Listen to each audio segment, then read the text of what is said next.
Hello dear friends, आज हम passive voice chapter के अंतर्गत कंटिन्यूअस और स्पेशली प्रेजेंट कंटिन्यूअस टेंस के सेंटेंसेस को पैसिव में बनाना सीखेंगे।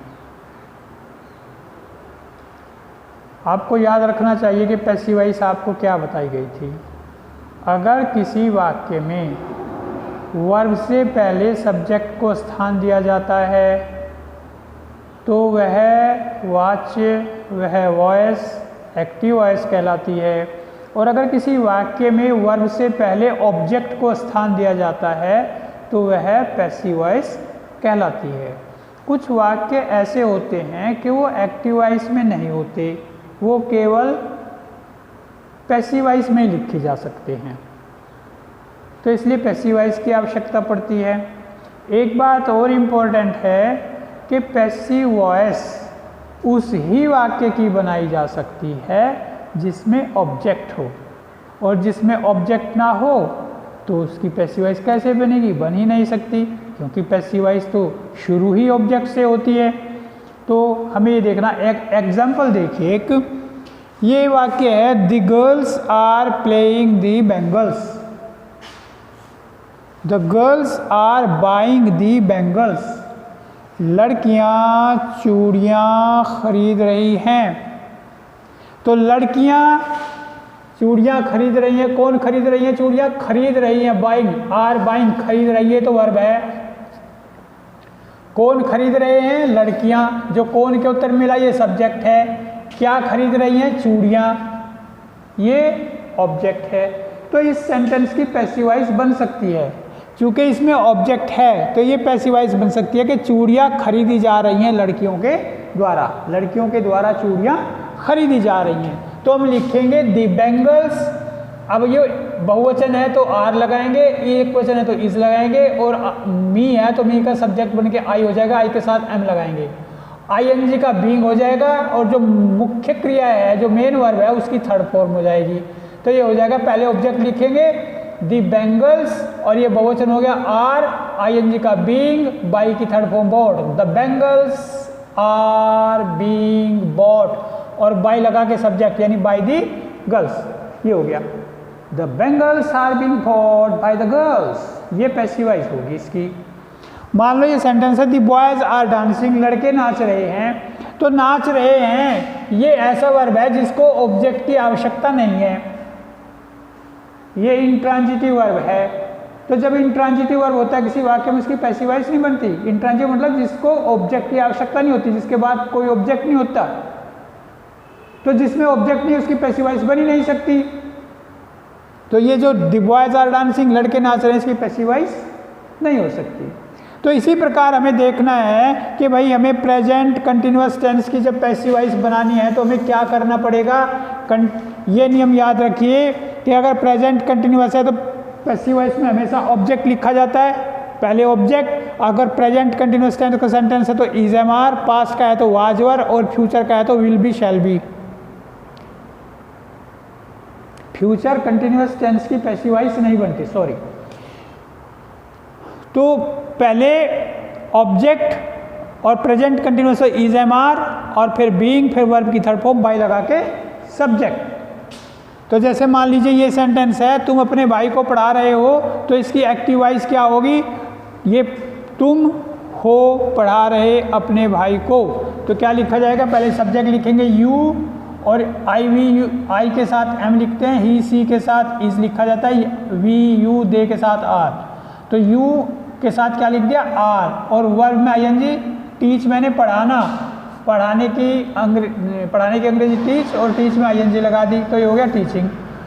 तुम हो पढ़ा रहे अपने भाई को।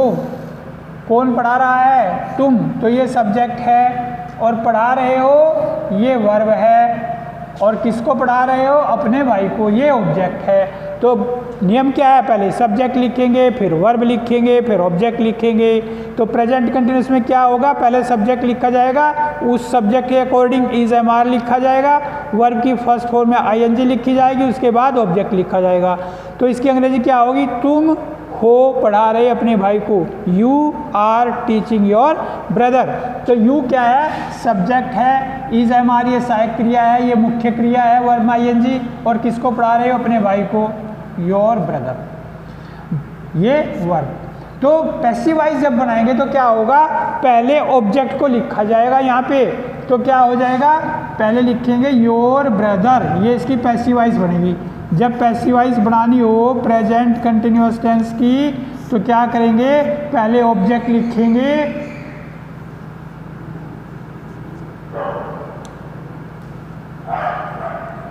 ये लिख दिया योर ब्रदर।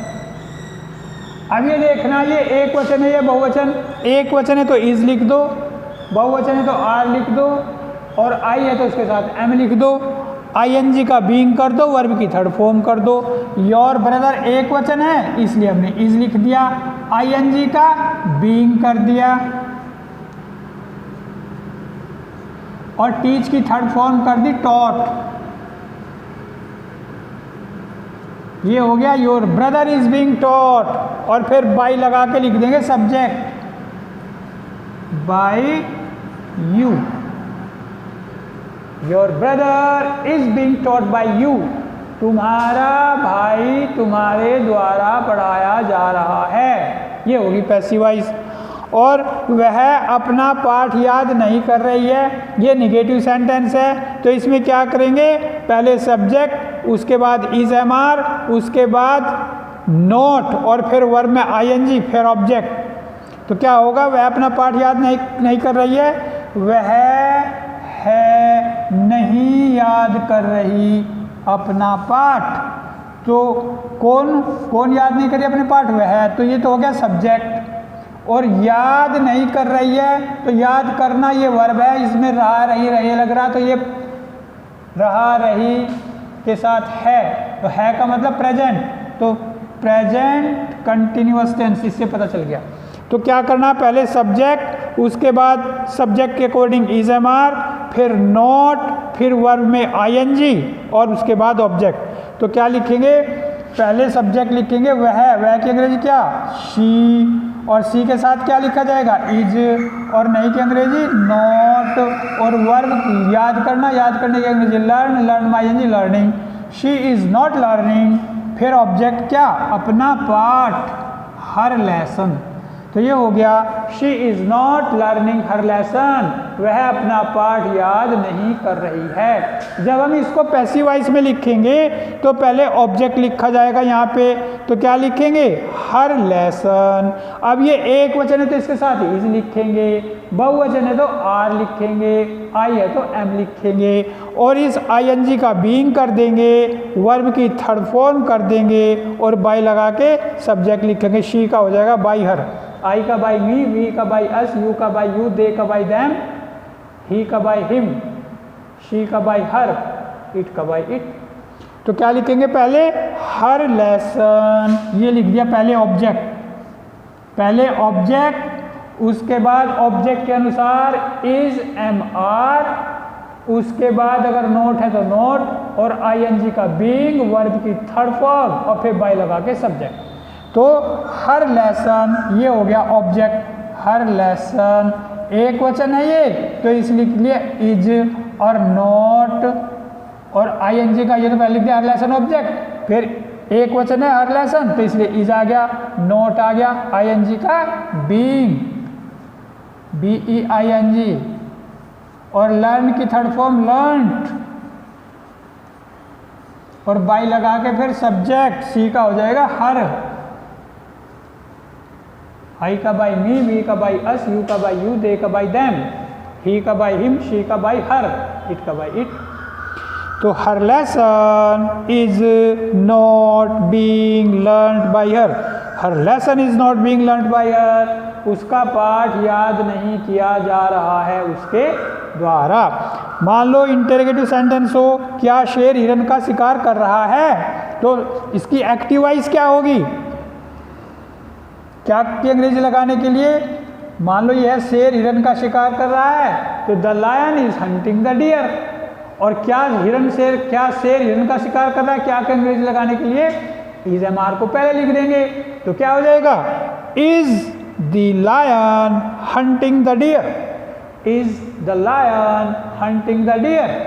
तो अब हम क्या करेंगे इसकी पैसिव वॉइस बनाने के लिए, देखो ये तो सब्जेक्ट है शेर, लायन, शेर हिरन का शिकार कर रहा है, कौन कर रहा है शिकार? शेर, तो ये हो गया सब्जेक्ट, शिकार कर रहा है ये हो गया वर्ब, और किसका?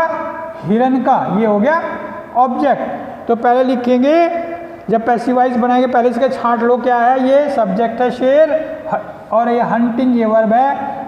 द लायन इज हंटिंग, शेर शिकार कर रहा है किसका? द डियर, हिरन का, किसका? डियर।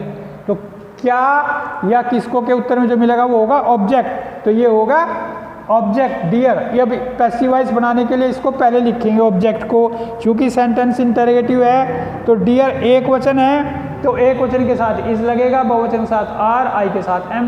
तो चूंकि डियर एक वचन है इसलिए इसके साथ पहले क्या लिखा जाएगा इंटरोगेटिव बनाने के लिए? Is the deer. अब आईएनजी का क्या हो जाएगा? बीइंग, और जो वर्ब है हंट उसकी third form hunted, is am are, being और वर्ब की third form, is the deer being hunted, और बाई लगा के सब्जेक्ट, बाई द लायन, शेर के द्वारा। क्या हिरन का शिकार किया जा रहा है शेर के द्वारा? Is the deer being hunted by the lion. अब ये देखिए ये है वे लड़के फूल क्यों तोड़ रहे हैं? क्यों है वे लड़के तोड़ रहे फूल? वे की अंग्रेजी दोज, वे, देखो वे की अंग्रेजी तो होती है दे, THEY दे मैंने वे। अगर इस पे बिंदी आ जाए ये हो जाए वे, ये और वे की अंग्रेजी दोज, और ये दीज। अगर पास कोई बहुत सारी चीजें हो तो उनके लिए ये दीज बुक्स, और दूर हो तो those books, these tables those tables, these girls those girls, these boys those boys. ये डिमॉन्स्ट्रेटिव एडजेक्टिव है, दिस दैट दीज दोज। एक वचन के लिए जिसका प्रयोग जो पास हो, दूर के लिए दैट, दिस नजदीक एक आदमी के लिए this boy that boy, this pen that pen, this chalk that chalk, this blackboard that blackboard, this table that table, this chair that chair. और दीज और दोज, दीज बॉयज जो नज़दीक हो ये लड़के, दोज बॉयज ये लड़के, इशारा करते हैं। डिमॉन्स्ट्रेशन का मतलब इशारा, संकेत, दूर के लिए दैट और दोज, पास के लिए दिस और दीज, एक वचन के लिए दिस, बहुवचन के लिए दीज, दूर के लिए एक वचन के लिए दैट और बहुवचन के लिए those. This flower that flower, these flowers those flowers, this flower यह फूल, दैट फ्लावर वह फूल, दीज फ्लावर्स ये फूल, दोज फ्लावर्स वे फूल। तो वे लड़के फूल क्यों तोड़ रहे हैं? तो ये कैसा सेंटेंस है? Question sentence. बीच में आया कब, क्यों, कैसे, कहाँ। तो पहले क्वेश्चन वर्ड लिखा जाएगा, उसके बाद सहायक क्रिया इज एम आर लिखी जाएगी, फिर सब्जेक्ट लिखेंगे, फिर वर्ब आईएनजी लिखेंगे, फिर ऑब्जेक्ट लिखेंगे। तो क्यों हैं वे लड़के तोड़ रहे फूल, ऐसे लिखा जाएगा। तो why are those boys plucking the flowers, why are those boys plucking the flowers. यानी पहले क्या लिखेंगे? पहले क्यों लिखेंगे, उसके बाद सहायक क्रिया इज एम आर लिखेंगे, उसके बाद सब्जेक्ट लिखेंगे वे लड़के, उसके बाद वर्ब में आईएनजी लिखेंगे, उसके बाद ऑब्जेक्ट लिखेंगे। ऑब्जेक्ट क्या है? फूल। वे लड़के क्या है? सब्जेक्ट। ये क्वेश्चन वर्ड है, और तोड़ रहे हैं ये वर्ब है, और ये इज एम आर है। तो लिख दिया क्यों हैं वे लड़के तोड़ रहे फूल, why are those boys plucking the flowers. तो इसमें ये क्वेश्चन वर्ड है, ये सहायक क्रिया है, और ये सब्जेक्ट है, और ये वर्ब है तोड़ रहे, और ये क्या तोड़ रहे? फूल। ये ऑब्जेक्ट है। तो जब पैसिव वॉइस बनावेंगे तो ये ऑब्जेक्ट पहले लिखा जाएगा, और चूंकि सेंटेंस क्वेश्चन सेंटेंस है इसलिए क्वेश्चन वर्ड सबसे पहले आएगा, फिर सहायक क्रिया आएगी। तो पहले तो क्वेश्चन वर्ड ही लिखा जाएगा व्हाई, उसके बाद जो ऑब्जेक्ट है वो है फ्लावर्स। फ्लावर्स बहुवचन है तो इसलिए आर लिखा जाएगा, और फिर लिख देंगे ऑब्जेक्ट दोज फ्लावर्स, नहीं the flowers, why are the flowers. अब आईएनजी का बीइंग, वर्ब की थर्ड फॉर्म, प्लकिंग का बीइंग प्लक्ड हो जाएगा, being plucked. Why are the flowers being plucked by those boys? By लगा के सब्जेक्ट लिख देंगे, सब्जेक्ट क्या है those boys, तो by those boys, बाद में question mark. Why are those boys plucking the flowers? वे लड़के फूल क्यों तोड़ रहे हैं, फूल क्यों तोड़े जा रहे हैं उन लड़कों के द्वारा। Why are the flowers being plucked by those boys? अब ये कुछ सेंटेंस ऐसे हैं जिन्हें केवल पैसिव वॉइस में ही लिखा जा सकता है। जैसे ये है, गरीबों में ऊनी कपड़े बांटे जा रहे हैं। कौन बांट रहा है भाई, ये तो इसमें कुछ लिख ही नहीं रहा। क्या बांटे जा रहे हैं, ऊनी कपड़े। तो ये क्या का उत्तर है, ये ऑब्जेक्ट है, तो इसमें ऑब्जेक्ट प्रधान है, कर्म प्रधान है, तो ये कर्म वाच्य है, यानी पैसिव वॉइस में है वाक्य।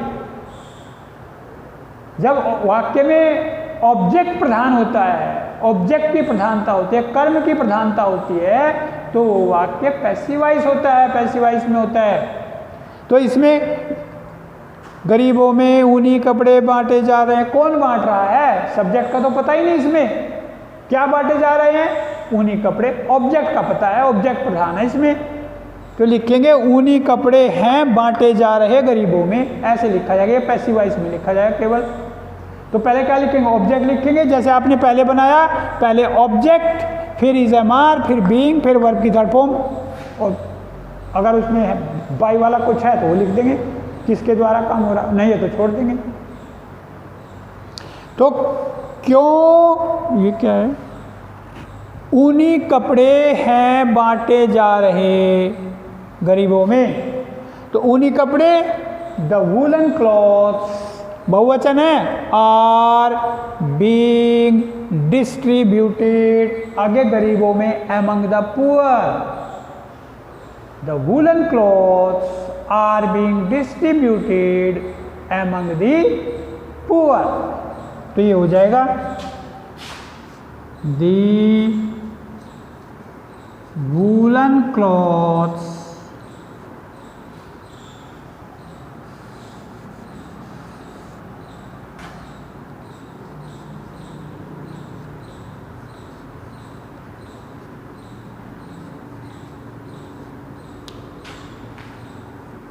वूलन क्लॉथ्स बहुवचन है इसलिए आर लिख दिया, बीइंग और वर्ब की थर्ड फॉर्म, बीइंग डिस्ट्रीब्यूटेड बांटे जा रहे हैं, इज एम आर बीइंग और वर्ब की third form, the woollen clothes are being distributed गरीबों में, अमंग द पुअर।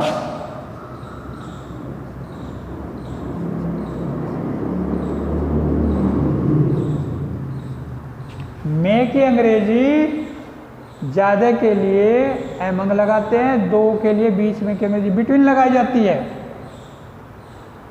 और जैसे कक्षा में, गिलास में, जेब में, तो इनका प्रयोग होता है, in the class, in the pocket, in the tumbler.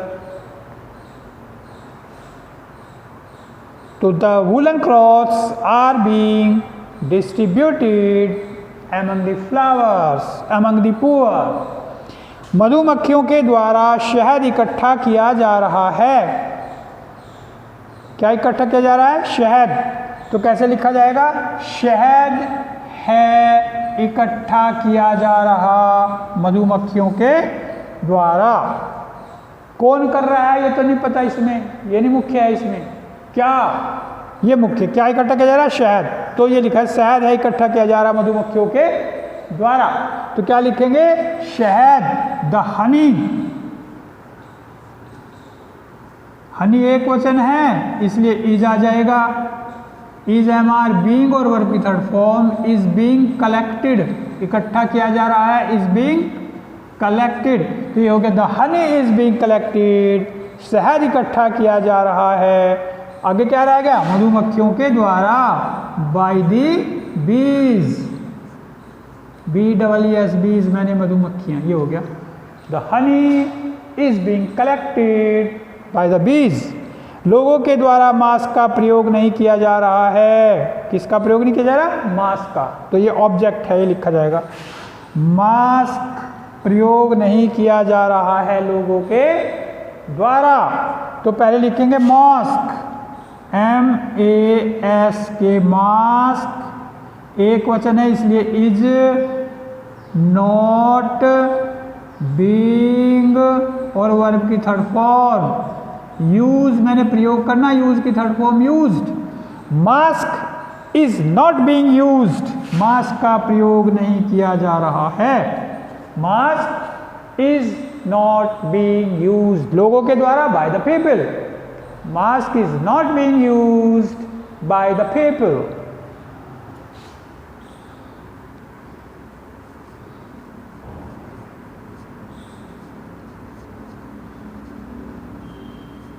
ये हो गया, mask is not being used by the people, लोगों के द्वारा मास्क का प्रयोग नहीं किया जा रहा है। यह है क्या दिवाली उत्सव के लिए घरों को सजाया जा रहा है।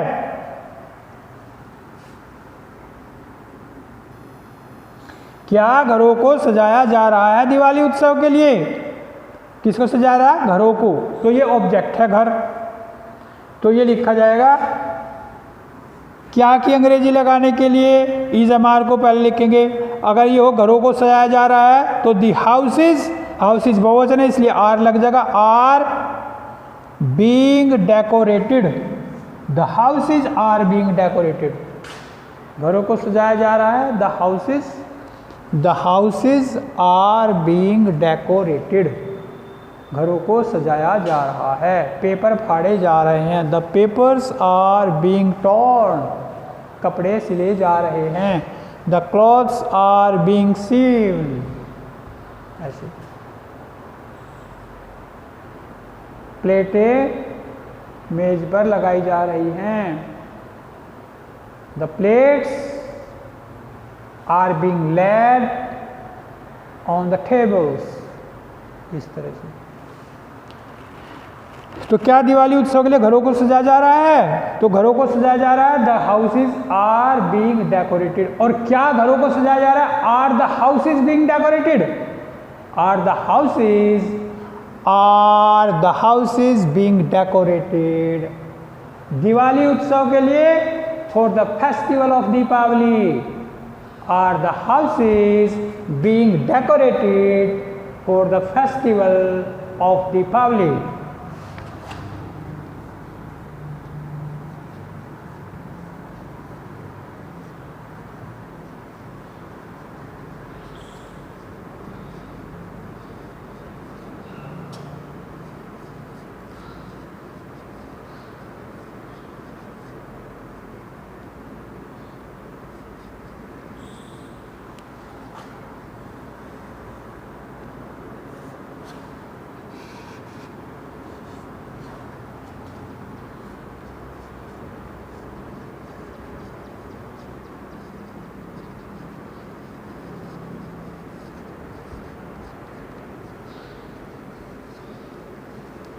ये हो गया, are the houses being decorated for the festival of Deepawali. हमें सत्य को क्यों नहीं बताया जा रहा है? हमें सत्य क्यों नहीं बताया जा रहा है? ये क्वेश्चन सेंटेंस है, निगेटिव भी है। क्या नहीं बताया जा रहा? सत्य। तो ये ऑब्जेक्ट है, पहले ये लिखा जाएगा। पहले क्वेश्चन वर्ड लिखा जाएगा, फिर इस ऑब्जेक्ट के अनुसार इस्तेमाल लिखा जाएगा। तो पहले व्हाई और फिर है, क्यों है सत्य नहीं बताया जा रहा हमें। तो why is the truth not being told to us, why is the truth not being told to us. तो क्या होगा? हमें सत्य क्यों नहीं बताया जा रहा है? Why is the truth not being told to us.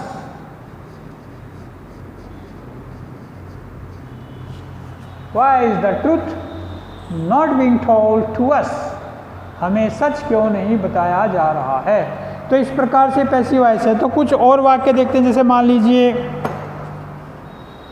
घंटी क्यों नहीं बजाई जा रही है, why is the bell not being रंग।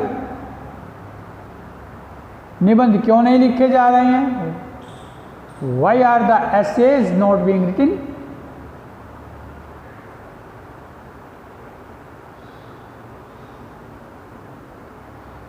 कपड़े क्यों नहीं धोए जा रहे हैं, why are the clothes not being washed. और कपड़े धोए जा रहे हैं, the clothes are being washed. यानी पहले ऑब्जेक्ट, फिर इज एम आर, फिर बीइंग, फिर वर्ब की थर्ड फॉर्म, फिर बाय लगा के सब्जेक्ट। इस नियम का ध्यान रखिए, नियम के आधार पे हर सेंटेंस बन जाएगा, कोई गलती नहीं होगी।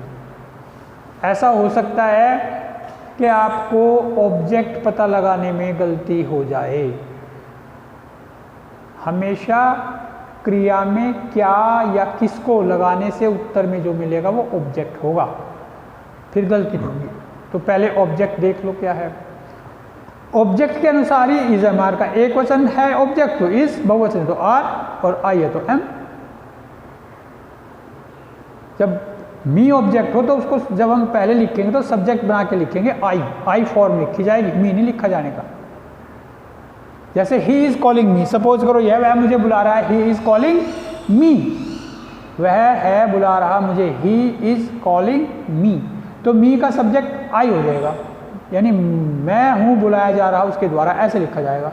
I am being called by him, I am being called by him. वह खाना पका रही है, she is cooking the food, खाना उसके द्वारा पकाया जा रहा है, the food is being cooked bye हर।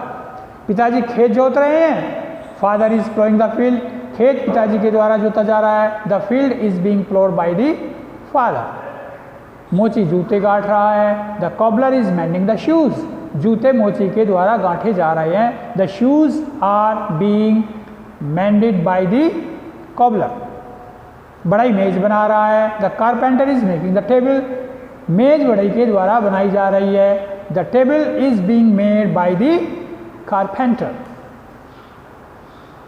इस प्रकार से आपको बनानी है। अध्यापक भूगोल पढ़ा रहा है, the teacher is teaching geography, भूगोल पढ़ाई जा रही है अध्यापक के द्वारा, geography is being taught by the teacher.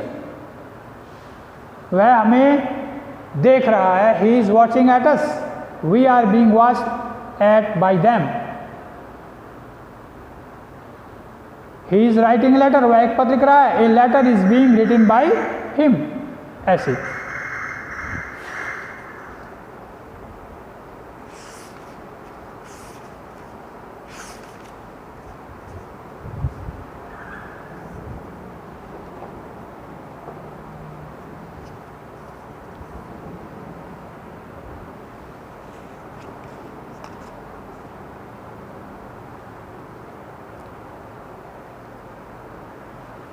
मान लो पास्ट कंटिन्यूस में बनाना, तो यहाँ पे इज एम आर की जगह वाज वर हो जाएगा। मैं अपना पाठ याद नहीं कर रहा था, I was not learning my lesson, मेरे द्वारा मेरा पाठ याद नहीं किया जा रहा था, my lesson was not being learn by मी।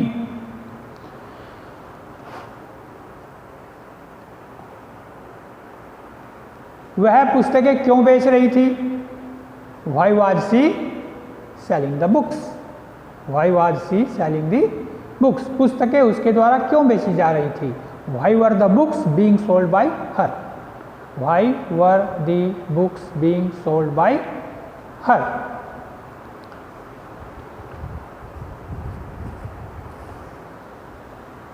मेरा मित्र क्या खरीद रहा था, What was my friend buying?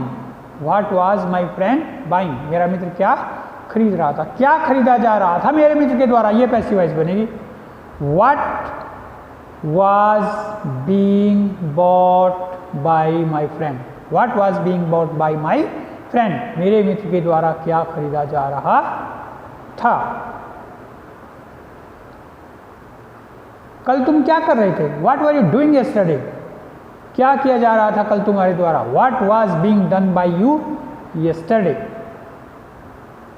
वे लड़के तुम्हें क्यों पीट रहे थे, Why were those boys beating you? Why were those boys beating you, और तुम उन लड़कों के द्वारा क्यों पीटे जा रहे थे, why were you being beaten by those boys, why were you being beaten by those boys. तो इस प्रकार से आप प्रेजेंट कंटिन्यूअस और पास्ट कंटिन्यूअस टेंस की पैसिव वॉइस आसानी से बना सकते हैं। नियम का ध्यान रख के फ्यूचर कंटिन्यूअस टेंस की पैसिव वॉइस बनती नहीं है, इसलिए आप सब इसका अभ्यास कीजिए और आसान होगा, कोई प्रॉब्लम नहीं होगी। प्रॉब्लम आए तो आप हमसे पूछिएगा। सभी बच्चे अपनी परीक्षा की तैयारी कीजिएगा और इसको कई बार देख के और प्रैक्टिस करिएगा। धन्यवाद। Thank you very much boys, thank you very much.